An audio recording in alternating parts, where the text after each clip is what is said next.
raises his hand. He says, I have 9.2 fingers. Called him Niner for the rest of his life. When I was a kid, everybody had a nickname. Every single kid. Nobody went by their real name. And it was given to you by your friends, usually about a body part that was not flattering. I had friends who were Paunch, Taterhead, Lips, Chin. Lips had big old Pete Davidson lips. Chin didn't have one.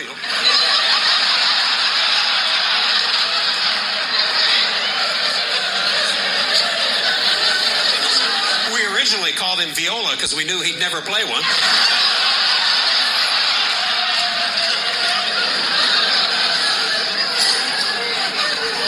I had another friend in high school. He had a short right arm. It was fully functional, but it was a short arm on this side, right? So he had a big hand and a little hand. We called him Clock. Everybody called him Clock. The teachers called him Clock. He was Clock.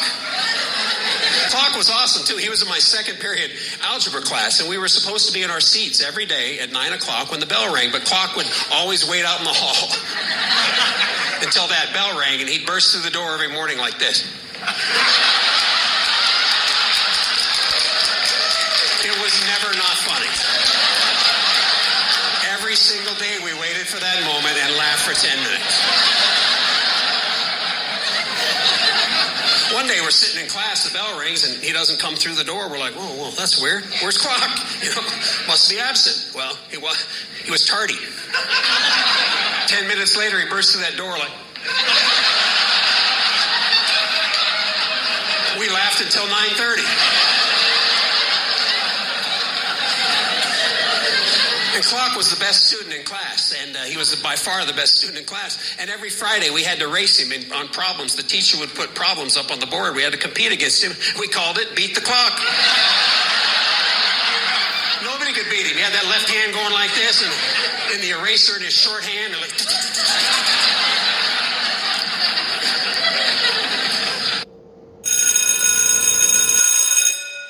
Good morning. It's Saturday, the Jury Saturday, July the 8th, and this is The True Conservative. Welcome to all the butchers, bakers, and candlestick makers out there. I'm Ron, your host, and the only true conservative in the United States today. So today, after the Serenity Prayer and the patriotic song of the day, we will have no free lunch, the rape of the mind, Alex-Epstein, Loeren Boebert, Fox News, Vivek Ramaswamy, Donald Trump, and I, the Jury. All that and more when I get back.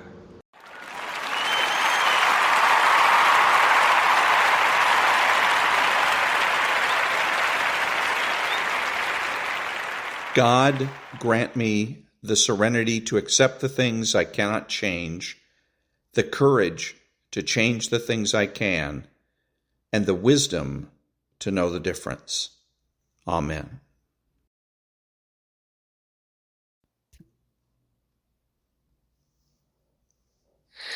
Oh, beautiful for spacious skies, for amber waves of grain, for purple mountain majesties above the fruited plain. America, America, God shed His grace on thee, His grace uncrown thy good with brotherhood from sea to shining sea.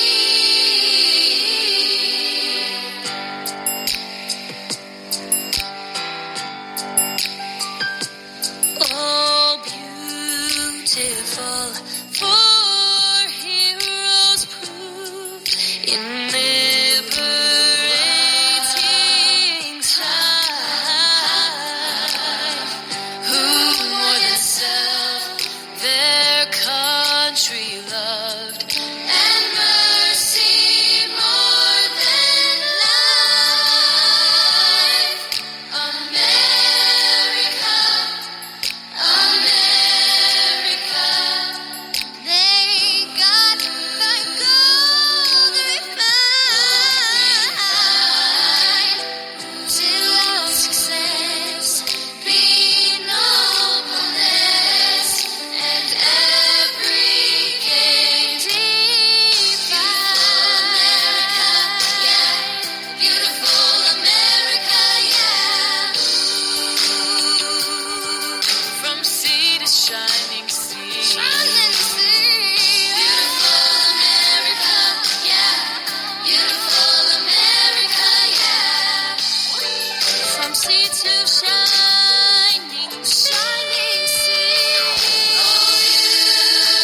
Thank you. And now there's no free lunch. 250 Economic Truths by David-Bahnsen.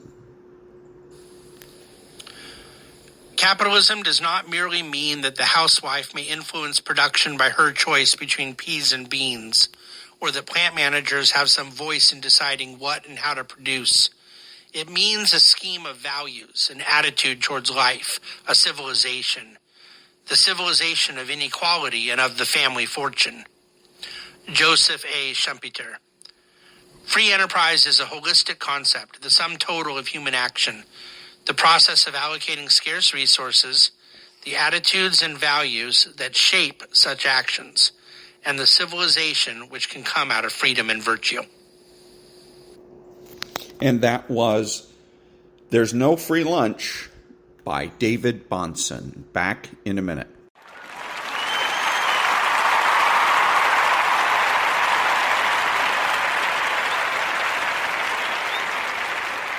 Thank you. So who is the true conservative? He is the person that has the courage of his convictions and is confident in what he knows. He is the person that understands that culture trumps politics. He's not selfish, but minds his own business. He does not go looking for trouble. He is alert. He curbs his curiosity, and he acts like an adult. He is patriotic and uses common sense. He is judgmental and moralizes. He refuses to speculate, speaks clearly and definitively, and is not afraid to say no. He's open-minded, asking why, rather than why not. He is consistent, credible, and influential, not ashamed of his existence, unafraid to learn or correct his mistakes. He is a normal American, and he is better than the socialist. He's a better friend, father, brother, family member, and a better person, period.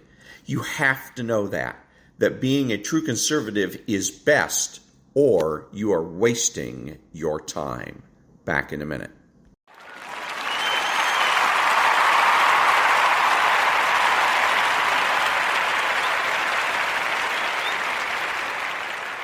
Thank you. And what episode wouldn't be complete without a little bit of red meat from Donald Trump? I want to see Hunter ask these questions. Hunter, you know nothing about energy. You know nothing about China. You know nothing about anything, frankly. Hunter, you're a loser. Why did you get $1.5 billion, Hunter?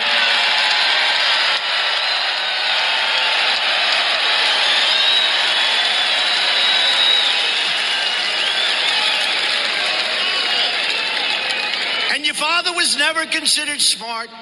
He was never considered a good senator. He was only a good vice president because he understood how to kiss Barack Obama's ass.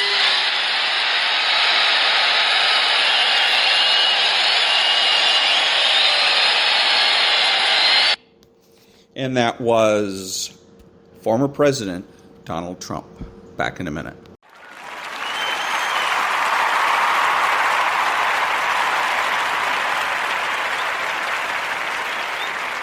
Thank you. And now, Vivek Ramaswamy.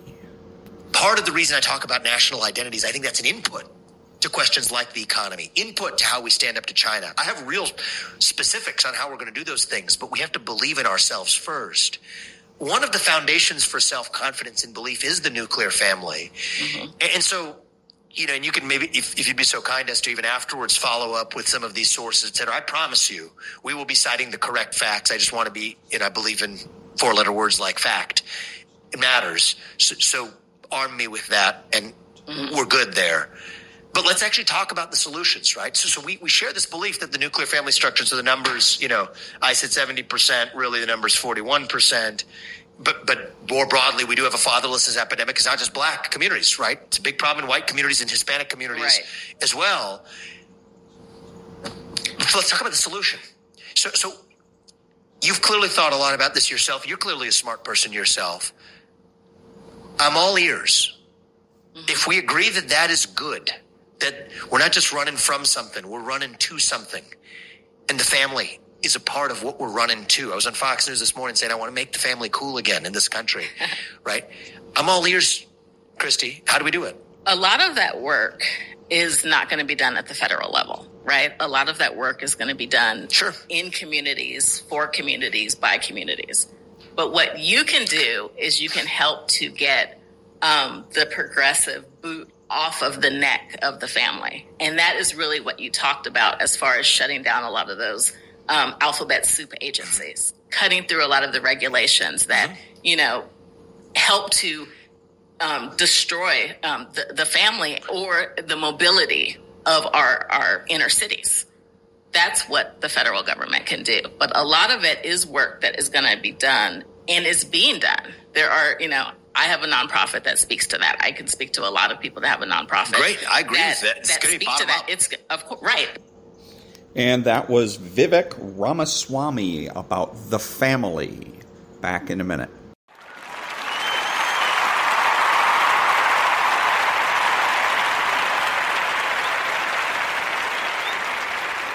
Thank you. And now, the rape of the mind. In Korea. Now let's take a look at the Schwabel case. In its general outline, it is similar to the Mincinti story. It differs only in details.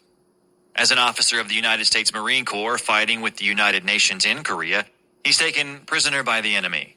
The colonel expects to be protected by international law and by the regulations regarding officer prisoners of war, which have been accepted by all countries. However, it slowly dawns on him that he is being subjected to the kind of treatment very different from what he expected.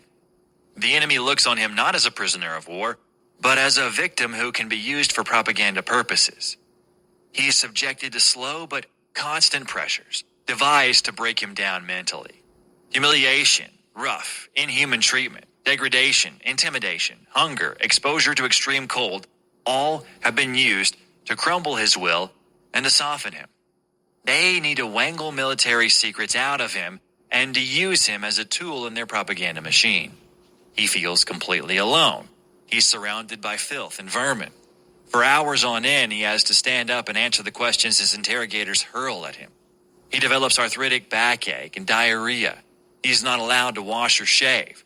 He doesn't know what will happen to him next. This treatment goes on for weeks. Then the hours of systematic and repetitious interrogation and oppression increase. He no longer dares to trust his own memory. There are new teams of investigators every day, and each new team points out his increasing terrors and mistakes.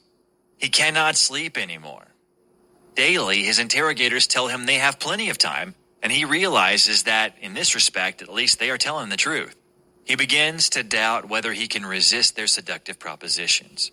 If he will just unburden himself of his guilt, they tell him, he will be better treated. The Inquisitor is treacherously kind and knows exactly what he wants.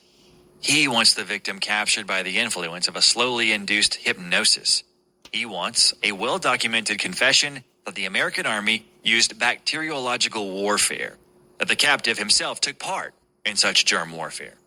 The Inquisitor wants this confession in writing because it will make a convincing impression and will shock the world. China is plagued by hunger and epidemics. Such a confession will explain the high disease rate and exculpate the Chinese government, whose popularity is at a low ebb. So the colonel has to be prepared for a systematic confession made before an international group of communist experts. Mentally and physically, he is weakened, and every day the communist truths are imprinted in his mind. The colonel has, in fact, become hypnotized. He's now able to reproduce for his jailers bits and pieces of the confession they want from him. It is a well-known scientific fact that the passive memory often remembers facts learned under hypnosis better than those learned in a state of alert consciousness.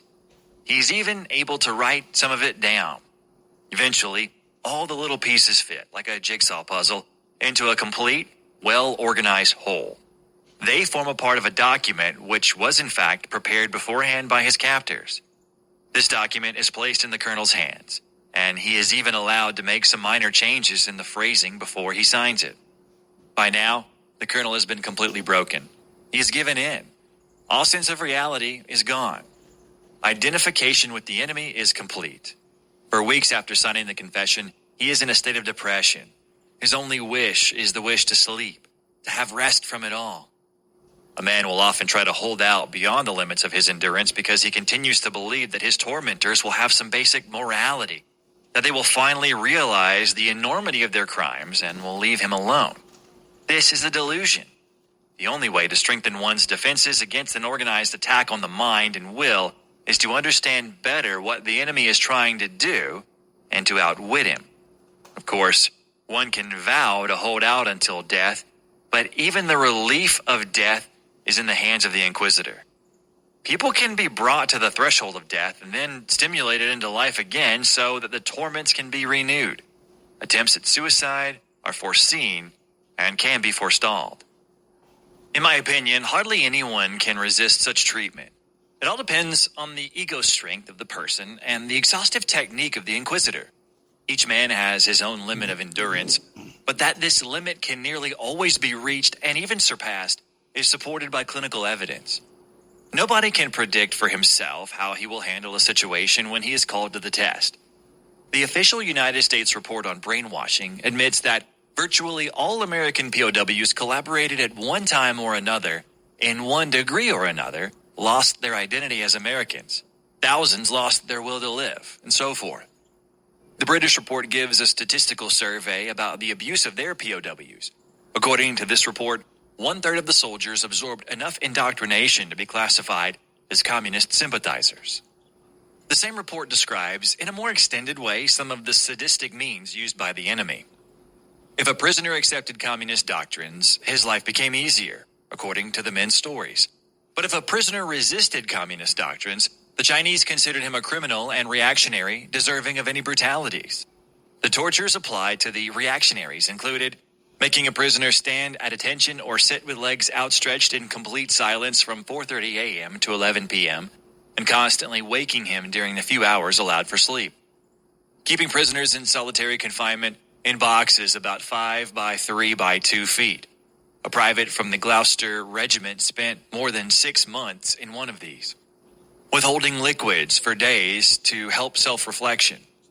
Binding a prisoner with a rope passed over a beam, one end fixed as a hangman's noose around his neck, and the other end tied to his ankles. He was then told that if he slipped or bent his knees, he would be committing suicide.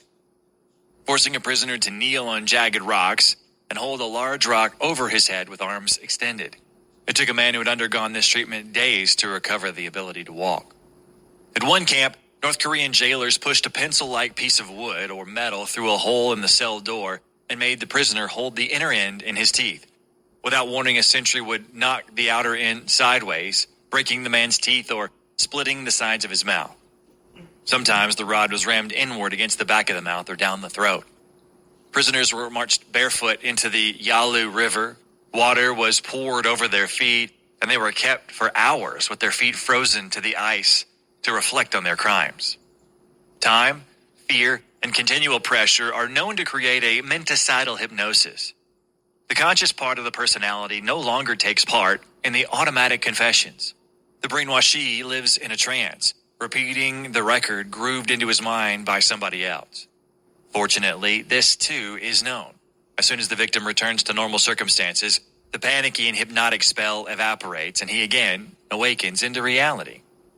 This is what happened to Colonel Schwabel. True, he confessed to crimes he did not commit, but he repudiated his confession as soon as he was returned to a familiar environment. When, during the military inquiry into the Schwabel case, I was called upon to testify as an expert on menticide, I told the court of my deep conviction that nearly anybody subjected to the treatment meted out to Colonel Schwabel could be forced to write and sign a similar confession. Anyone in this room, for instance? The colonel's attorney asked me, looking in turn at each of the officers sitting in judgment on this new and difficult case. And in good conscience, I could reply firmly, anyone in this room. It is now technically possible to bring the human mind into a condition of enslavement and submission. The Schwabel case and the cases of other prisoners of war are tragic examples of this, made even more tragic by our lack of understanding of the limits of heroism. We are just beginning to understand what these limits are and how they are used, both politically and psychologically, by the totalitarians. We have long since come to recognize the breast-beating confession and the public recantation as propaganda tricks.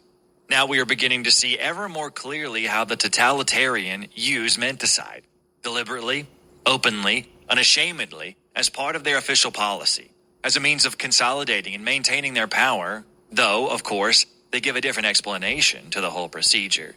It's all confession of real and treacherous crimes. This brutal totalitarian technique has at least one virtue, however. It is obvious and unmistakable, and we are learning to be on our guard against it. But as we shall see later, there are other subtler forms of mental intervention. They can be just as dangerous as the direct assault, precisely because they are more subtle and hence more difficult to detect. Often we are not aware of their action at all. They influence the mind so slowly and indirectly that we may not even realize what they have done to us. Like the totalitarian menticide, some of these less obvious forms of mental manipulation are political in purpose. Others are not. Even if they differ in intent, they can have the same consequences. These subtle menticidal forces operate both within the mind and outside it. They have been strengthened in their effect by the growth and complexity of our civilization.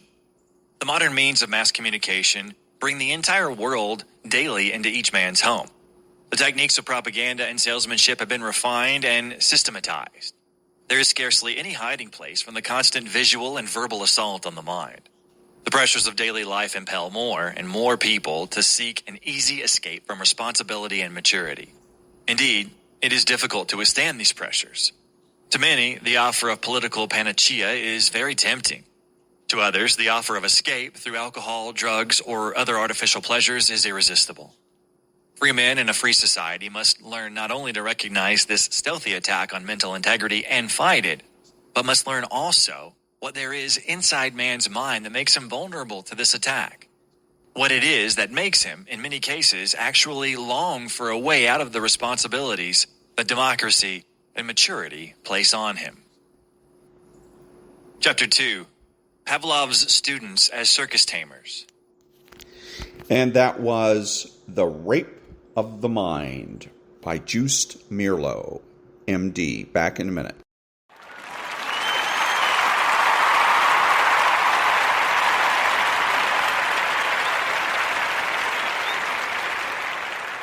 Thank you. Now, a little bit of Alex-Epstein.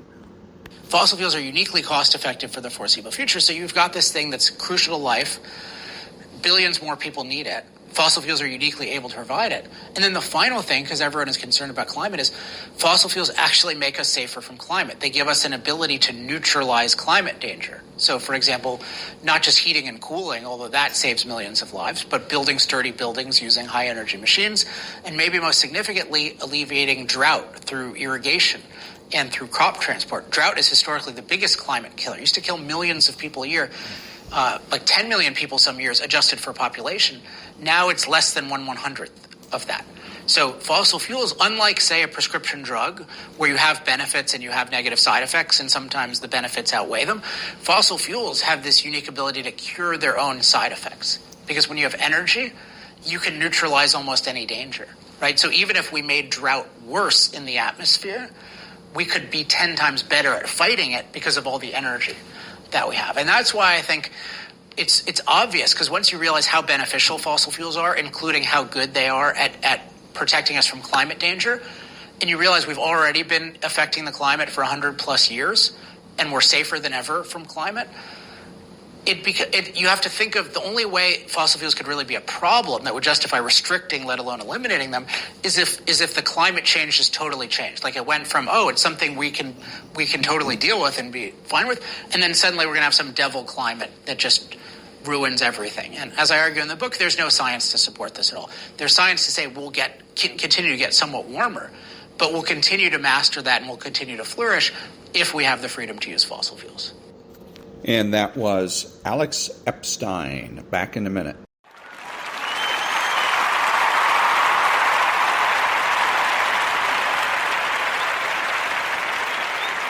Thank you. And now a little bit more of Alex-Epstein.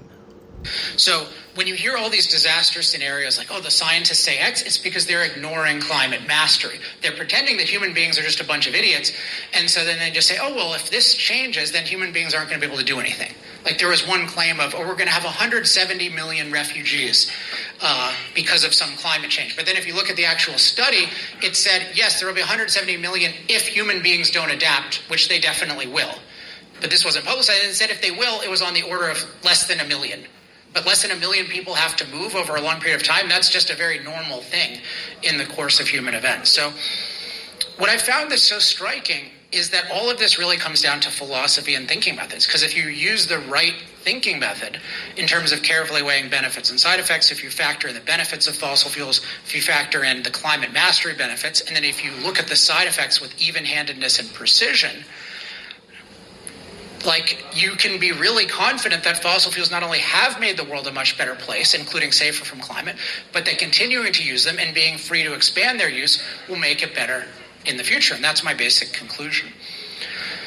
One thing about the precision, by the way, is there's just a tendency of people to take something and just totally exaggerate the state of research. Like sea level rises, I think, is the biggest one, where Al Gore's movie makes us think we're going to have 20-foot sea level rises in a couple decades, and actually extreme projections by the UN are 3 feet in a century. And right now we have about 1 foot per century. Like, it's just totally unforgivable to do this, but it's part of this ignoring the benefits and then what I call catastrophizing the side effects.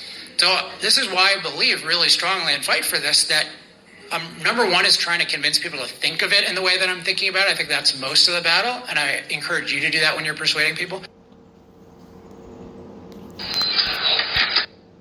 And that was Alex-Epstein. Back in a minute.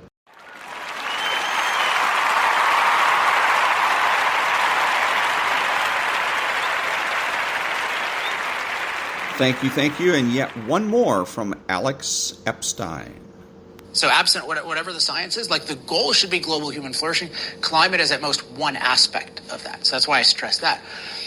And then when you're thinking about, so I'm saying more oil, coal, and natural gas, not less. And then the next thing I say, I mean, it's ordered a little differently in the book, is that if we're thinking about should we continue using fossil fuels, that's oil, coal, and natural gas, should we diminish them, should we increase them, you're looking at it from a human flourishing perspective, and essential to doing that is you need to carefully weigh the benefits and the negative side effects of that. And I argue that in our culture, we tend to only look at negative side effects and not benefits. And that's a terrible, terrible way of thinking of it. So, for example, I mentioned this guy, Michael Mann. He has a whole book on fossil fuels and climate. But when he talks about food, he only talks about, hey, what are the negative side effects of fossil fuel use on food? And that's a fine thing to look at it's a good thing to look at insofar as you're doing it accurately, which I don't think he is. But revealingly, he has nothing about the benefits of fossil fuels to food, even though fossil fuels literally make it possible to feed 8 billion people because they provide the fuel for all the amazing agricultural equipment, particularly diesel fuel, which is very hard to replace. And also they provide natural gas, which is the basis of modern fertilizer that allows us to feed 8 billion people. So my view is you need to carefully weigh the benefits and side effects. And actually my argument is if you do that, it's pretty obvious that we need more fossil fuels. And the basic reason is the benefits of having what I call cost-effective energy, so low-cost, reliable energy that's versatile, it can power every type of machine, that's scalable, that can provide energy for billions of people in thousands of places. That's literally the difference between poverty and prosperity, between danger and safety. Like, when you have a lot of energy, you have an abundant and safe world. When you don't, you have a deficient and dangerous world. So absent whatever the science. And that was Alex-Epstein. Back in a minute.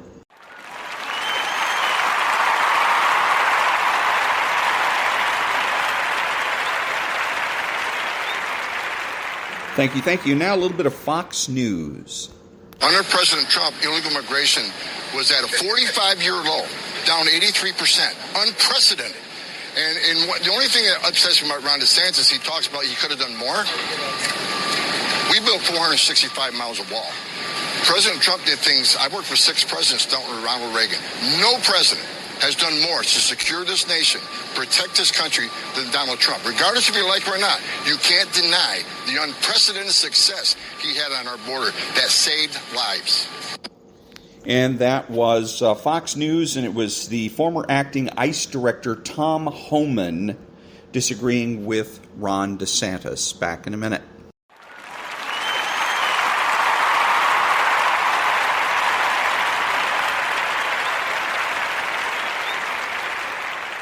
Thank you. And now, Representative Loeren Boebert interviewing Alex Epstein. Mr. Epstein, I'm curious, would the Inflation Reduction Act, with its billions of dollars, hundreds of billions of dollars going towards Green New Deal energy policies, is that going to protect us from a climate emergency? Thank you. So if you're thinking about emissions, we'll talk in a second about whether there's a climate emergency, but if you're thinking about emissions, there's obviously only one way to reduce emissions if you're talking about CO2 emissions, because it's a global issue, and that is to make low carbon energy globally cost competitive. So anything you're doing just to randomly subsidize the U.S., fleece taxpayers to make things more expensive or to do these things that can't work on the market, that doesn't accomplish anything at all. So what you need to do is things like liberate nuclear, liberate natural gas, liberate development so we can have things like deep geothermal, but you need real market things. So first of all, the IRA doesn't accomplish anything in terms of globally cost competitive solutions. And in fact, it keeps over-subsidizing solar and wind into the indefinite future, so it's a total mess. Also, this idea of a climate emergency is a falsehood. There is a difference between climate impact and climate emergency. This idea that we're all going to die very soon from climate is empirically false. We're actually safer than ever from climate-related disasters. Fossil fuels have helped us do things like alleviate drought, heat our homes when it's cold, cool our homes when it's hot. Like, fossil fuels have actually made the climate far safer for human beings. So any concern with emissions should be long-term and non-emergency. It's actually this emergency mentality that led Biden to say, I guarantee you we're going to end fossil fuel, and led to all of these catastrophic policies that you're referring to. So what we need is energy freedom, where all forms of energy can compete. And insofar as solar and wind can be cost competitive and actually provide reliable electricity, great. But forcing inferior energy on us is a disaster, and it causes an energy emergency in the name of a phony climate emergency. And that was Loeren Boebert asking some questions of Alex Epstein. Back in a minute.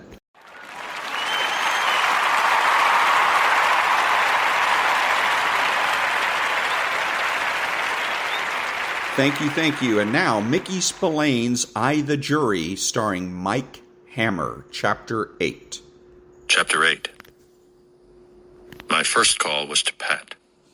He wanted to know how I was making out, but I didn't give him much. Later, he could know about the Vickers girl, but first I wanted to get in my 2 bits. I picked a few numbers from the phone book and included the call house number among them. I held on while Pat checked the addresses for me and passed on the information. After I thanked him, I checked with the phone book to make sure he had given me straight stuff. They checked. Pat was playing it square enough. In case he fished around with the numbers I gave him, it would be some time before he got to the one I was working on. This time, I left my heap halfway down the block. 501 was the number I wanted, and it turned out to be an old brownstone apartment 3 stories high. I cased it from a spot across the street, but no one came or went. On the top floor, a room was lit up faintly, with no signs of life in it. Evidently, I was early. The house was flanked on each side by another equally as drab and with as little color to it as the streets of a ghost town. This was no regular red light district, just a good spot for what went on. An old, quiet neighborhood, patrolled several times nightly by a friendly cop. A few struggling businesses in the basement apartments. No kids. The street was too dull for them. No drunks lounging in doorways either. I pulled on my cigarette for the last time, then crushed it under my heel and started across the street. I pushed the button 3 longs and a short. Very faintly, I heard the ring. Then the door opened. It wasn't the frowsy blonde I had expected. This woman was about 50, all right, but her dress was conservative and neat. She had her hair done up in a roll with only the slightest suggestion of makeup. She looked like it was somebody's mother. Pete Sterling, I said. Oh, yes, won't you come in? She closed the door behind me while I waited, then motioned toward the sitting room off the hall. I went in. The transformation was startling. Unlike the dull exterior, this room was exciting, alive. The furniture was modern yet comfortable. The walls were paneled in rich mahogany to blend with the redecorated mantel and the graceful staircase that curved down into the far end of the room. I could see why no light shone through the windows. They were completely blocked off with black velvet curtains. May I take your hat? I snapped out of it long enough to hand over my lid. Upstairs, a radio was playing, but there was no other sound. The woman came back after a moment and sat down, motioning me to be seated opposite her. Nice place you have here, I remarked. Yes, we're very secluded here. I was waiting for her to ask the questions, but she seemed in no hurry. You told me on the phone that you had met one of our agents, and he sent you here. Which one was it? A little ratty guy. He didn't make it sound as good as this. I slapped him around some. She gave me a tight smile. Yes, I remember Mr. Hammer. He had to take the week off. If she thought she'd catch me jumping, she was crazy. How did you spot me? Hey, please don't be so modest. You've made too many headlines to be entirely unknown. Now tell me something. Why did you choose to come here? Guess, I said. She smiled again. I imagine it can even happen to you, too. All right, Mr. Sterling. Would you like to go upstairs? Yeah, who's up there? An assortment you'll find interesting. You'll see. But first, $25, please. I fished out the dough and handed it over. She led me as far as the stairs. There was a push button mounted on the side of the newel post, and she pushed it. Upstairs, a chime rang and a door opened, flooding the stairs with light. A dark-haired girl wrapped in a transparent robe stood in the doorway. Come on up, she said. I took the stairs 2 at a time. She wasn't pretty, I could see that, but the makeup enhanced what she had. A beautiful body, though. I walked in. Another sitting room, but this one was well occupied. The madam had meant what she said when she told me there was an assortment. The girls were sitting there reading or smoking, blondes, brunettes, and a pair of redheads. None of them had much on. Things like this were supposed to make your heart beat faster, only I didn't react that way. I thought of Velda and Jack. Something was here that I wanted, and I didn't know how I was going to take it. Eileen Vickers was the one, but I never saw her. The alias, Mary Wright. It seemed feasible that she would not use her right name working here, and not to evade income taxes either. Nobody gave me a tumble, so I supposed I was to make the selection. The girl who led me in kept watching me expectantly. Want someone special? She asked. Mary Wright, I told her. She's in her room. Wait here. I'll get her. The girl disappeared through the door and was back a moment later. Right down the hall, next to last door. I nodded and went through the door and found myself in a long hallway. On either side, the wall was peppered with doors, newly built. Each one had a knob, but no keyhole. The next to last door was the same as the others. I knocked, and a voice called out for me to come in. I turned the knob and pushed. Mary Wright was seated in front of a dressing table, combing her hair. All she was wearing was a brassiere and a pair of step-ins. That and house slippers. She eyed me through the mirror. She might have been pretty once, but she wasn't any longer. There were lines under her eyes that weren't put there by age. She had a faint twitch in her cheek that she tried to conceal, but it came through anyway. I guessed her age somewhat in the late 20s. She looked a lot older, but I accounted for that. Here was a girl that had seen plenty of life, all raw. Her body was just a shade too thin, well-fed but emotionally starved, empty like a dead snail. Her profession and her past were etched into her eyes. She was a girl you could beat without getting a whimper out of her. Maybe her expression would change, but another beating more or less would mean nothing. Like the others, she wasn't too made up. Far from being plain, but not at all gaudy. Her hair was a chestnut brown, like the irises of her eyes. She must have had some sun lately, or spent time under a lamp, for there was a faint tinge of tan covering what I could see of her skin. There was nothing startling about her shape. Average. Not very heavy in the breasts, but her legs were nice. I felt sorry for the girl. Hello. Her voice was pleasant enough. She sat there as though she was getting ready to go out, and I was a husband casually looking for a cufflink. Early, aren't you? Sort of, but I was getting tired of hanging around a bar. I got in a quick look around the room, then went to an end table and ran through a set of books. My fingers felt under the table edge before I inspected the walls. I was looking for wires. These places have been rigged for sound more than once, and I didn't want to get snared in a trap. The bed was next. I got down on my hands and knees and looked under it. No wires. Mary had been watching me curiously. If it's a dictaphone you're searching for, we haven't any, she said. And the walls are soundproofed besides. She stood up in front of me. I want a drink first? No. Afterwards then. No. Well, why? Because I didn't come here for that. Well, for goodness sake, what did you come for? To make small talk? You hit it, Eileen. I thought she'd pass out. At first, she got deathly white. Then her eyes hardened and her lips tightened. I could see that this wasn't going to be easy. What's the gag, mister? Who are you? The moniker is Mike Hammer, kid. I'm a private eye. She knew who I was, all right. She tightened up all over when she heard my name. A traceless fear crept into her body. So you're a Seamus. What does that have to do with me? If my father sent you... I cut her short. Your father didn't send me. Nobody did. A pal of mine got killed a short time ago. His name was Jack Williams. Her hand flew to her mouth. For a second, I thought she'd scream, but she didn't. She sat down on the edge of the bed, and a tear trickled down her cheek, leaving a streak in the makeup. No, I didn't know. Don't you read the papers? She shook her head. Among his things, I found your name. He'd seen you just before, hadn't he?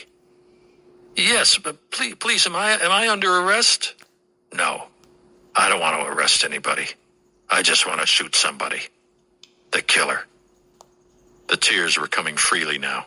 She tried to wipe them away, but they came too fast. It was hard to understand. Here was a dame I had tagged as being as hard as they come, yet she thought enough of Jack to cry when I told her he was dead. And she hated her father, apparently. Well, that was a woman. There was still that much left in her. Not Jack. He was so nice. I really tried to keep this from him, but he found out. He even got me a job before, but I couldn't keep it. Mary rolled over on her face and buried her head in the pillow. She was sobbing hard now. I sat down next to her. Crying won't help. What I want are a few answers. Come on, sit up and listen. I raised her by the shoulders. Jack wanted to have this place raided tonight, but the message never reached the police. He was killed before he could do anything about it. What's going on tonight? Mary straightened up. Her tears were gone now, and she was thinking. I had to let her take her time. I don't know, she said finally. Jack had no cause to do anything. Places like this flourish in the city, and they don't have to pay off to anyone. Maybe there's more to it than you think, I added. Just who was expected tonight? She continued. The show. Lots of people come to see it. You know the kind. Usually there's a convention in town, and prospective buyers are brought here for a little fun. I never see any important people. The kind that are in the public eye, I mean. Just fairly prosperous people. I knew the kind. Fat, greasy people from out of town. Slick city boys who played the angles and were willing to shell out the dough. Rich jokers of both sexes who liked smut and filth and didn't care where they got it. A pack of queers who enjoyed exotic, sadistic sex. Nasty people. Clerks who scraped their nickels to go and then bragged on the street corners. I tried a different approach. How did you get in this, Mary? Nuts. It's a long story, but I wouldn't tell you.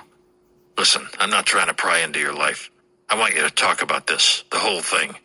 Something you say may have no meaning to you, but may throw some light on the whole affair. I'm convinced that whatever you're connected with has a contributing factor to Jack's death. I could do it differently. I could slap it out of you. I could wreck this whole setup if I felt like it. But I'm not going to. It would take too long. It's up to you. Oh, all right. If you think it would help. I wouldn't do it if it weren't for him. In all my life, he was one of the very few square guys I ever met. He gave me plenty of breaks, trying to help me. But I failed him every time. Generally, I start bawling when I tell this, but too much water has gone under the bridge to make it upset me anymore. I sat back and dragged out a cigarette and offered her one. She took it, and we lit up. I leaned back on the bed and waited. It started in college. I went to the Midwest to become a teacher. It was a co-ed school, and in due time, I met a fella. His name was John Hanson, tall and good-looking. We intended to get married. One night, we parked after a football game, and, well, you know what happened. 3 months later, I had to leave school. John didn't want to get married yet, so he took me to a doctor. When the operation was over, I was shaky and nervous. We set up an apartment, John and I, and for a while lived as man and wife without benefit of clergy. How my folks got wind of it, I don't know. Those things happen. I got a letter from my father completely disowning me. That same night, John didn't come home. I waited and waited and then called the school. He had dropped from the curriculum. Disappeared. My month was nearly up in the apartment, and I didn't know what to do. Now the unpleasant part. I started to receive visitors. Male visitors. What they offered was the only way I could make any money. That kept on for a few weeks before the landlord found out and kicked me out of the place. And no, I didn't walk the streets. A car came and got me, and I was driven to a rooming house. It wasn't like this. It was dirty and dingy. The madam was an old hag with a mean temper and liked to throw things at us. The first thing she did was to tell me that she had a record of my activities that she would hand over to the police if I didn't cooperate. And what could I do? Then, one night, I had a talk with my roommate. She was a character, tough as an apple, and she knew how to sell herself. I told her all that had happened to me, and she laughed like a fiend. The same damned thing had happened to her. But here's the hitch. I described John. He was the guy that put her in this spot, too. She flew off the handle when she heard that. Both of us looked all over for him, but that was the last time I saw him. I was part of a big outfit. We were shipped around wherever we were needed. I wound up here quite a while ago, and that's that. Any questions? The same old story. I felt sorry for her, even if she didn't feel sorry for herself. How long were you in college? I asked. And that was 12 years ago. As far as I could see, there wasn't a thing to be gained. I reached in my wallet and pulled out a 5-spot and a card. Here's where you can locate me if you dig up anything else. And here's a fin for yourself. I have some heavy thinking to do, so I'm gonna blow. She looked at me, amazed. You mean you don't want anything else? No, but thanks anyway. Keep your eyes open. I will.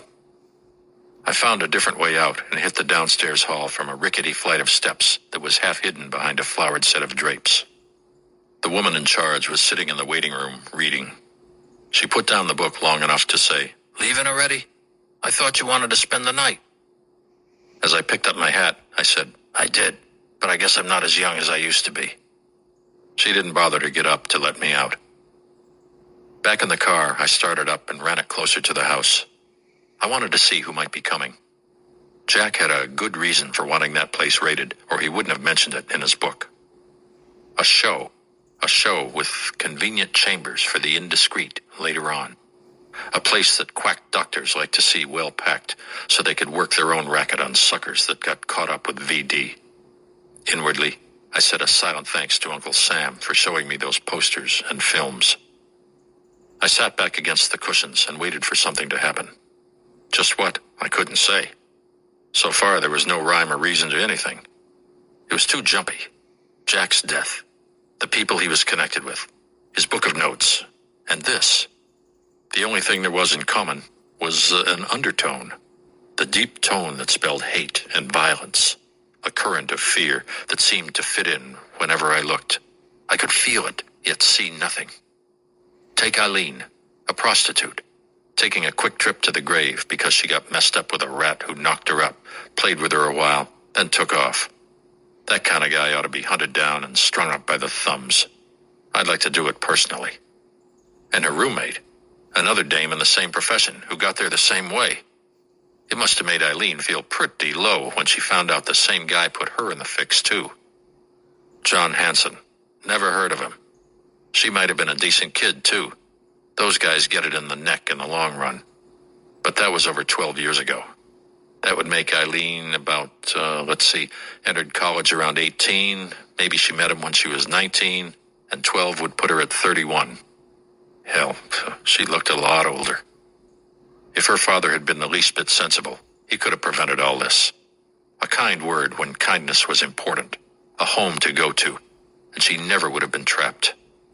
Just the same, it seemed pretty damn funny that the old man could get wind of what went on in a Midwest college when he was living 1,000 miles away in Poughkeepsie, New York. That kind of news travels fast anywhere, though. Probably a jealous schoolgirl with a dirty mind and a poison pen. Maybe another of Hansen's babes. I'll bet he had plenty of them. Going from bad to worse. Not financially. Eileen was making plenty of cash, even if she only got a 10% cut. The joint she worked in had money written all over it. A syndicated outfit with lots of the long green. For instance, this show tonight. It meant a rake-off in the thousands, and I was letting my mind ramble on so fast I hardly noticed the taxi that pulled up in front of the stoop. A young punk in a double-breasted suit stepped out and gave a hand to the fat boy with him. A greasy slob coming in for the show or some fun, or maybe both. I thought I recognized the kid from a bookie's uptown, but I wasn't sure. The fat guy I'd never seen before. There were no questions at the door, so I supposed they were well known there. 5 minutes later, another car drove up, and a pair of dillies climbed out. The man, if you could call him that, was done up in a camel's hair coat, his skinny neck protruding above a flaming red ascot. He had a Marcel that was brand new. His companion was a woman. The only way you could tell was by the skirt. The rest of her was strictly male. She walked with a swagger, and he minced his way to the sidewalk holding onto her arm. Fruit. She did the bell ringing and pushed him in ahead of her. Fine people. There's everything in this world. It's too bad they were hiding behind the door when sexes were handed out. They got what was left over, and not enough of it at that. I sat there a whole hour, watching a cross-section of humanity that came from every walk of life. If I had an infrared camera, I could have made a fortune. Eileen probably wasn't well read enough to identify persons as being important, but I was. There were 4 politicians from my own ward there, plus a few who hardly skipped a week without having their pictures in the papers for something or other. Everyone was going in, no one coming out. That meant the show was on. Generally, a half hour was enough time to transact their kind of business. 20 minutes went by, and no more cars. If Jack had expected to snag somebody in there, it wasn't anyone at the party or someone whom he had connections with that I knew about. I didn't get it. Then I did. Or at least I thought I did. I started the motor and pulled away from the curb, then made a U-turn in the middle of the block. I tried to beat out the red lights, but the traffic got away from me. Even the shortcuts didn't help, so I cut back to the main thoroughfare and took it straight up to Jack's apartment. This time, I went in the front door. I broke the seal on the flimsy padlock with my gun butt and opened the lock with one of my skeleton keys. Before I did anything else, I went for the phone, hoping that it hadn't been disconnected. It hadn't. I dialed my number and waited. Then, police headquarters. Hello, give me Captain Chambers. Homicide. Shake it. Pat was on in an instant. Captain Chambers speaking. Pat, this is Mike Hammer. I'm at Jack's apartment. Listen, get a couple of men and whip up here. And if you took any books from here, bring them along. Oh, and one other thing. Better tell the riot squad to stand by for an emergency call. Pat grew excited. Oh, what's up, Mike? Got anything? I may have, I answered. But if you don't snap it up, I may lose it. I hung up before he could ask any more questions. I turned on the lamp in the living room and pulled out what books were lying between the cast bronze ends and stacked in the bookcase. I found what I was looking for. 3 of them were college yearbooks, and they were dated from the past 15 years. I remembered having seen them when I was in the apartment the last time. They didn't mean much then, but they did now. While I was waiting for Pat, I scanned through them. They were student publications, all from Midwestern schools. What I was looking for was a picture of John Hansen. It might be that simple. Jack saw Eileen after a long time and knew what she was doing. A cop wouldn't have much trouble checking those things. He knew what happened to her, and he knew the guy. On the flyleaf of each book was the name and address of a second-hand bookstore near Times Square. And the tab it was typed on was clean, so they had been recently bought. If Jack had tracked the guy down and approached him, he set himself up for murder. Maybe the guy had a business or a family, but what he had could easily be wrecked by having that kind of information passed on to the wrong people. I went through them fast, then again very carefully, but there was no picture labeled with the name Hansen. I was cursing softly to myself when Pat came in. Under his arm, he had 3 more of the same kind of books. Here you are, Mike, he said, dumping the books on the sofa beside me. Now give. In as few words as possible, I told him where I stood. He watched me gravely and made me repeat a few things to keep track of things in his mind. So you think this Eileen Vickers may be the key, huh? I signified with a nod of my head. Possibly. You go through these books and look for the guy. She said he was tall and good-looking. But dames in love all think their men are good-looking. By the way, why did you pick up these books? Because these three were in the living room, open. He was reading them just before he was killed. It seemed funny to me that he should be going through old college yearbooks, and I took them along to match the pics with some of our samples. And I found 2 women who had been committed for bigamy, one guy that later hung for murder, and a friend of mine who runs a hardware store downtown and I see every day. Nothing else. The both of us sat down and read those damn books from cover to cover. When we were done, we traded and read them again to make sure we didn't skip anything. John Hanson was nowhere to be found. Looks like a wild goose chase, Mike. Pat was frowning at the pile. He stuck a cigarette in his mouth and lit it. Are you sure that was what Jack was looking for? Hell yes. Why not? The dates on these things tie in. They're 12 years old. I dragged the black book out of my hip pocket and tossed it to him. Take a look, I said, and don't tell me I was withholding evidence. As Pat glanced through it, he said, I won't. I was up here the day after you. Found it under the bottom drawer of his dresser, didn't you? Yeah, how did you know? At home, I happened to drop something over the back of a drawer like that myself. When I thought it over, I knew it was one place we hadn't looked. Incidentally, I found your note. He finished with the pad and stuck it under his coat. I didn't need it anymore. I think you may be right, Mike. Where to now? The bookstore. Jack may have had other books. I should have asked Eileen what school she went to, damn it, but I didn't catch on until later. Pat went to the phone book and thumbed through it until he found the number of the bookstore. The place was closed, but the owner was still there. Pat told him who he was and to stay put until we arrived. I turned out the lights, and we left after Pat posted one of his men at the door. I didn't bother with the jalopy. We piled into the squad car and headed for Times Square with the siren wailing.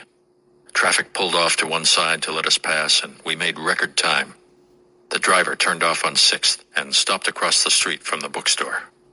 The blinds were drawn, but a light still glowed from within. Pat knocked, and the weazened little proprietor fussed with the lock and let us in. He was nervous as a hen with a yard full of chicks and kept pulling at the bottom of his vest. Pat got to the point after he flashed his badge. You had a customer come in here a few days ago and buy several college yearbooks. The little guy shook all over. Do you keep a record of the sales? Yes and no. We record the sales tax, yes, but the books we don't keep. This is old stock, as you can see. Never mind, Pat said. Do you remember what ones he took out with him? The guy hesitated a second. No, maybe I can find out, yes? With the little guy leading the way, we went to the rear of the store, and he climbed a rickety ladder to the top shelf. We don't have many calls for these. I remember we had about 2 dozen. Yes, there are perhaps 10 gone. 10. 3 were in Jack's apartment, and Pat had 3. That left 4 unaccounted for. Hey, I called up to him. Can you remember what schools they were from? He shrugged his skinny shoulders. I don't know. They've been here a long time. I didn't even take them down. I remember I was busy and showed him where they were, and he climbed up and got them. This wasn't getting us any place. I shook the ladder, and he grabbed the wall for support. Take them all down, I told him. Just toss them to me. Come on, we haven't got all night. He pulled the books from the shelves and let them tumble to the floor. I caught a few, but the rest spilled all over. Pat helped me carry them to the wrapping table. Then the little guy came over to join us. Now, I said to him, get out your invoices. These must have been signed for when you bought them, and I want to see the receipts. But that was so long ago, Damn it, shake your tail before I boot it all over the store. Don't be piddling around with me. He shot off like a scared rabbit. Pat laid his hand on my arm. Slack off, Mike. Remember, I worked for the city, and this guy is a taxpayer. So am I, Pat. We just haven't got time to fool around, that's all. He was back in a minute with an armful of dusty ledgers. Someplace in here, I have the items marked. You want to look for them now? I could see he was hoping we'd take them along. Otherwise, it would mean an all-night job. Pat knew that too, but he used his head. He called headquarters and asked for a dozen men. 10 minutes later, they were there. He told them what to look for and passed the ledgers out. The guy was a hell of a bookkeeper. His handwriting was hardly legible. How he arrived at his balances, I didn't know, but I wasn't after that. I threw down the ledger I had after a half hour and picked up another. I was in the middle of the second when a patrolman called Pat over. He pointed to a list of items. This what you're looking for, sir? Pat squinted at it. Mike, come here. There it was, the whole list. Bought at one time from an auctioneer who had sold the estate of a deceased Ronald Murphy, a book collector. That's it, I said.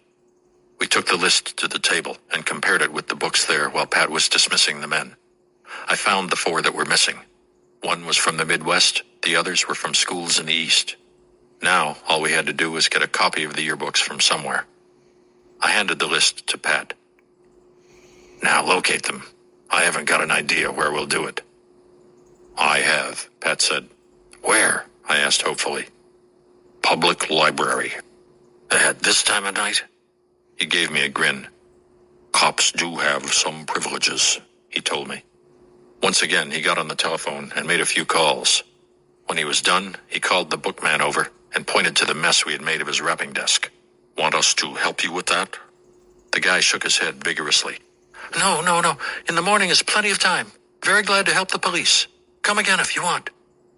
The city was full of self-respecting citizens. He'll probably want a ticket fixed sometime and come knocking on Pat's door, as if that could help him in this town. Pat's calls were very effective. They were waiting for us when we got to the library. An elderly gentleman looking extremely nervous, and 2 male secretaries. We passed through the turnstile, and a guard locked the door behind us. The place was worse than a morgue. Its high, vaulted ceilings were never reached by the feeble light that struggled to get out of the bulbs. Our footsteps echoed hollowly through the corridors and came back to us in dull, booming sounds.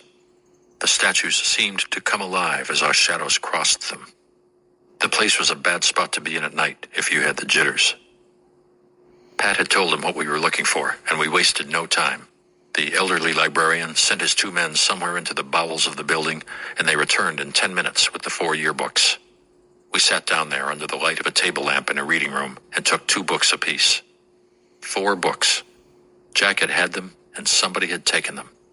He had 10 altogether, but the others hadn't been of any use to the one that stole the rest. The librarian peered at us intently over our shoulders. We flipped page after page. I was about to turn the last leaf of the sophomore section over when I stopped. I found John Hanson. I couldn't speak. I just stared. Now, I had the whole picture. Pat reached out and tapped my hand and pointed to a picture. He had found John Hanson, too. I think Pat caught on as quickly as I did. We both reached for another book and went through them, and we both found John Hanson again. I threw the books on the table and yanked Pat to his feet. Come on, I said. He raced after me, stopping long enough in the main lobby to put through another call for a squad. Then we shot past a startled guard and dashed to the curb and into the police car. Pat really let the siren go full blast, and we threaded our way through traffic. Ahead of us, we saw the blinking red light of the police truck and pulled up on it. Another car came out of a side street and joined us. The same cars were still there. The police blocked the street off at either end and fell in behind Pat and me as we went up the stoop. This time there were no 3 longs and a short. A fire axe crashed against the lock, and the splintered door swung inward.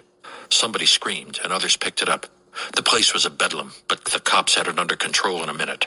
Pat and I didn't stick around downstairs. He let me lead the way through the modern waiting room, up the stairs, and into the room on the landing. It was empty. We took the door off the small foyer into the hall of doors and ran to the next to last one on the left. The door opened under my touch, and a blast of cordite fumes stung my nostrils. Eileen Vickers was dead. Her body was completely nude as she lay there on the bed, eyes staring vacantly at the wall. A bullet hole was directly over the heart, a bullet hole that was made by a .45. We found John Hanson all right.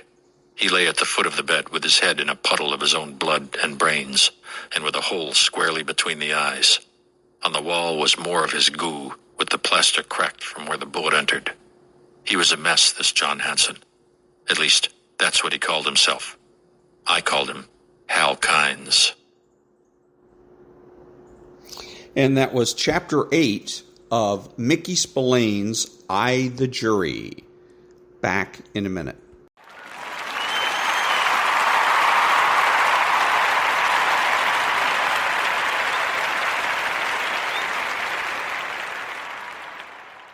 Thank you. I'm Ron, your host and the only true conservative in the United States today, bidding adios to all of the butchers, bakers, and candlestick makers out there.